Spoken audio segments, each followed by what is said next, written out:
মধ্যপ্রাচ্যের চলমান যুদ্ধের কারণে গোটা বিশ্বের সাথে বাংলাদেশেও জ্বালানি তেল খাতে অস্থিরতা বিরাজ করছে। তেলের সংকট নিয়ন্ত্রণে রাখার জন্য সরকার বিভিন্ন উদ্যোগ নিয়েছে। তেল মজুদ ও পরিমাণে কম দেয়ার অভিযোগে বিশেষ অভিযান চালানো হচ্ছে। অতিরিক্ত মুনাফা লাভের আশায় খুলনায় প্রতি লিটারে তেল কম দেয়ার অভিযোগে খুলনার একটি পাম্পের কর্তৃপক্ষকে রবিবার ভ্রাম্যমাণ আদালত জরিমানা করেছে। অপরদিকে মোংলায় খোদ সরকারি তেল কোম্পানি যমুনার মজুদে গড়মিল পাওয়া গেছে। তেল না পেয়ে ক্ষুব্ধ ট্রাক চালক পেট্রোল পাম্পের ম্যানেজারকে ট্রাক চাপা দিয়ে হত্যা করেছে নড়াইলে।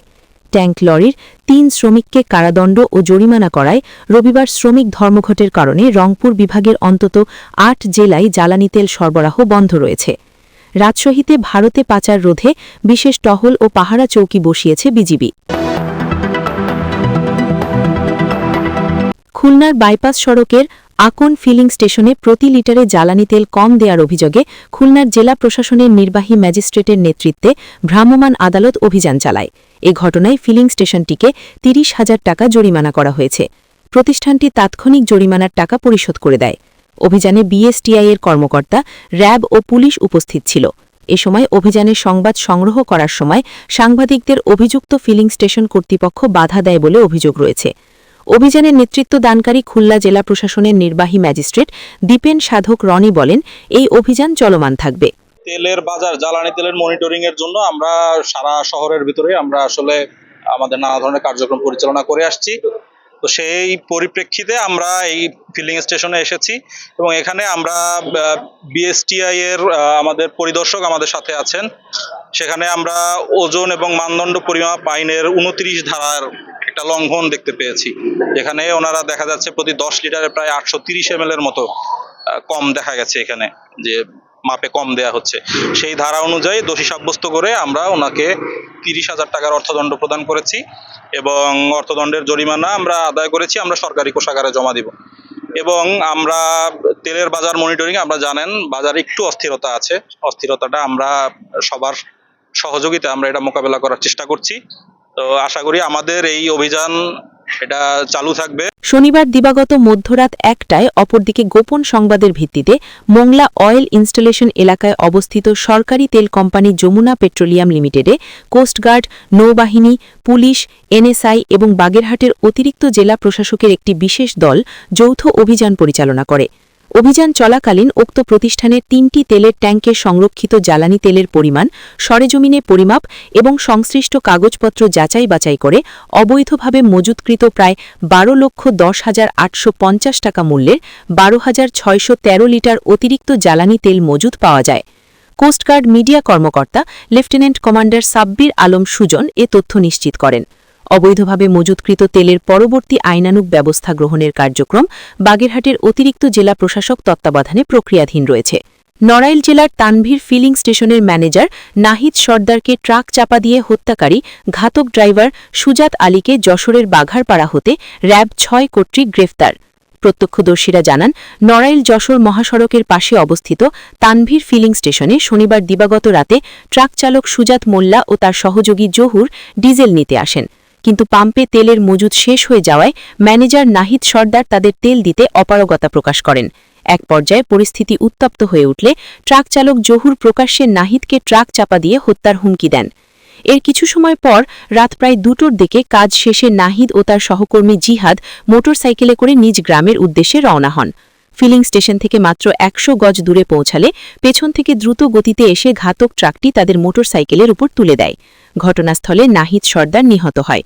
র্যাব ৬ এর যশোরের CPC ৩ company commander major ATM Fazle Rabbi Prince জানান, গোয়েন্দা তথ্য ও তথ্য প্রযুক্তির সহায়তায় আসামির অবস্থান শনাক্ত করে যশোরের বাঘারপাড়া থানার কিসমত মাহমুদপুর এলাকা থেকে প্রধান আসামি ঘাতক ড্রাইভার সুজাত আলীকে গ্রেফতার করেছে।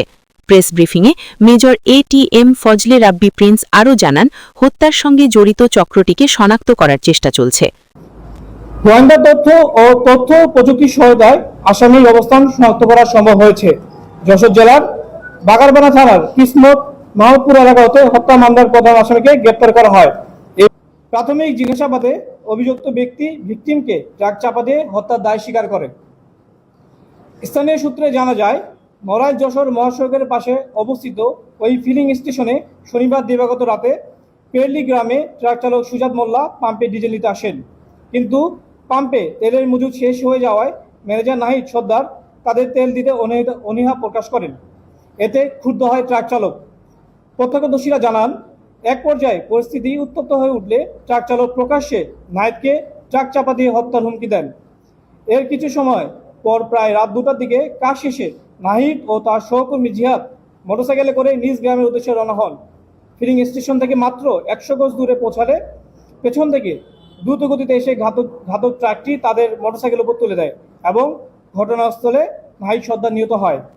দেশের বর্তমান পরিস্থিতি বিবেচনায় অবৈধভাবে জ্বালানি তেল মজুদ ও পাচার রোধে কঠোর ব্যবস্থা গ্রহণ করেছে সীমান্তরক্ষী বাহিনী বিজিবি। রাজশাহী জেলার সীমান্ত এলাকায় অবস্থিত 12টি পেট্রোল পাম্পে নজরদারি বৃদ্ধি করেছে। এছাড়াও রবিবার থেকে রাজশাহী রেল স্টেশন সংলগ্ন পদ্মা ও যমুনা অয়েল ডিপো এলাকায় চেকপোস্ট পরিচালনা শুরু করেছে বিজিবি। এমনকি সীমান্ত এলাকার পদ্মার চরেও নজরদারি বৃদ্ধি করা হয়েছে। পার্শ্ববর্তী দেশ ভারতে বাংলাদেশের চাইতে জ্বালানি তেলের মূল্য বেশি, কাজেই বিদ্যমান বিশ্ব পরিস্থিতির কারণে একটি অসাধু চক্র জ্বালানি তেল মজুদের পাশাপাশি অধিক মূল্যে বিক্রির আশায় তা সীমান্ত দিয়ে পাচার করার চেষ্টা করে আসছে। রাজশাহী ব্যাটালিয়ন 1 বিজিবির অধিনায়ক লেফটেন্যান্ট কর্নেল রিয়াজ শাহরিয়ার জানান, বিদ্যমান পরিস্থিতিতে কেউ যাতে জ্বালানি তেল অবৈধভাবে মজুত করতে না পারে এবং সীমান্ত দিয়ে যাতে কেউ তা পাচার করতে না পারে, এজন্য টহলের পাশাপাশি গোয়েন্দা নজরদারি বৃদ্ধি করা হয়েছে। এছাড়াও রাজশাহী স্থানীয় প্রশাসক এবং অন্যান্য আইন শৃঙ্খলা বাহিনীকে সব ধরনের সহযোগিতা করছে বিজিবি। জানেন, এপিওএল-এর এই বর্তমান ক্রাইসিসের উপর ভিত্তি করে আমাদের সকল আইন শৃঙ্খলা রক্ষাকারী বাহিনী ডেপ্লয়েড আছে। বিজিবিকে স্পেশালি ডেপ্লয় করা হয়েছে ডেপোগুলোর সিকিউরিটি দেওয়ার জন্য। তো আমাদের রাজশাহী এলাকায় 3টি ডেপো আছে। 3টি ডেপোতে আমরা 3 প্লাটুন বিজিবি মোতায়েন করা হয়েছে এবং এর মূল উদ্দেশ্য হলো জ্বালানি ডিপোর সার্বিক নিরাপত্তা দেওয়া, ডিপো থেকে পেট্রোল পাম্পগুলোতে সঠিকভাবে সরবরাহ নিশ্চিত করা এবং সীমান্তবর্তী এলাকা দিয়ে যাতে পিওএল পাচার হতে না পারে সেই ব্যাপারে কার্যক্রম গ্রহণ করা এবং হলো অবৈধ মজুদ যাতে গ্রহণ করতে না পারে। তো আমরা এই 3টি ডেপো সাব ডেপোকে সিকিউরিটি দিচ্ছি, প্লাস হলো আমরা এই আমাদের আন্ডারে যে 12টি পেট্রোল পাম্প আছে রাজশাহীতে জেলায় 64টি পেট্রোল পাম্পের মধ্যে 12টি সীমান্তবর্তী, সেটার ব্যাপারেও আমরা নজরদারি করছি। আর সোফার আমরা 192টি স্পেশাল পেট্রোল এবং তল্লাশি অভিযান পরিচালনা করেছি এবং 288টি চেকপোস্টের মাধ্যমে আমরা সর্বমোট 2500 প্লাস ভেহিকেল আমরা রেগুলার চেক করছি যাতে কোনো ধরনের অবৈধ পাচার হতে না পারে। নীলফামারীতে ট্যাঙ্ক লরির 3 শ্রমিককে ভ্রাম্যমাণ আদালতে কারাদণ্ড দেওয়ার প্রতিবাদে অনির্দিষ্টকালীন কর্মবিরতি শুরু করেছে বিভাগীয় ট্যাঙ্ক লরি ইউনিয়ন। এতে রংপুর বিভাগের অন্তত 8 জেলায় জ্বালানি তেল সরবরাহ বন্ধ রয়েছে। রবিবার সকাল থেকে দিনাজপুরের পার্বতীপুর রেলহেড অয়েল ডিপোর তেল উত্তোলন ও সরবরাহ কার্যক্রম বন্ধ রেখে এই কর্মসূচি পালন করা হচ্ছে। শ্রমিকদের কর্মসূচিতে একাত্মতা প্রদর্শন করেছে পেট্রোল পাম্প মালিক সমিতি সহ সংশ্লিষ্টরা। শনিবার দিবাগত রাতে পার্বতীপুর রেলহেড অয়েল ডিপো থেকে জ্বালানি তেল নিয়ে নীলফামারীর উদ্দেশ্যে একটি ট্যাঙ্ক লরি রওনা দেয়। পথে নীলফামারীর রেল গেট এলাকায় গাড়িটিতে যান্ত্রিক ত্রুটি দেখা দিলে চালক ও তার সহযোগী সেটি মেরামতের চেষ্টা করছিলেন। এ সময় রাস্তার পাশে দাঁড়িয়ে থাকা ট্যাঙ্ক লরিটি দেখে সন্দেহ হওয়ায় জেলা প্রশাসনের নির্বাহী ম্যাজিস্ট্রেট মোহাম্মদ নিয়াজ ভুইয়া তাৎক্ষণিকভাবে গাড়িটিতে তল্লাশি চালান। তল্লাশিকালে একটি জেরিক্যান থেকে 13 লিটার পেট্রোল উদ্ধার করা হয়। এ ঘটনায় চালক ও সহকর্মী সহ 3 জনকে আটক করে জেলা প্রশাসন কার্যালয়ে নিয়ে যাওয়া হয়। পরে ভ্রাম্যমাণ আদালত তাদের প্রত্যেককে 6 মাসের কারাদণ্ড এবং 1 লাখ টাকা করে অর্থদণ্ড প্রদান করা হয়। এই ঘটনার প্রতিবাদেই শ্রমিকরা অনির্দিষ্টকালীন কর্মবিরতির ডাক দেন। তাদের দাবি, শ্রমিকদের সঙ্গে অন্যায় আচরণ করা হয়েছে এবং দ্রুত শাস্তি প্রত্যাহার করতে হবে। বাংলার গেজেটের ডেস্ক প্রতিবেদন।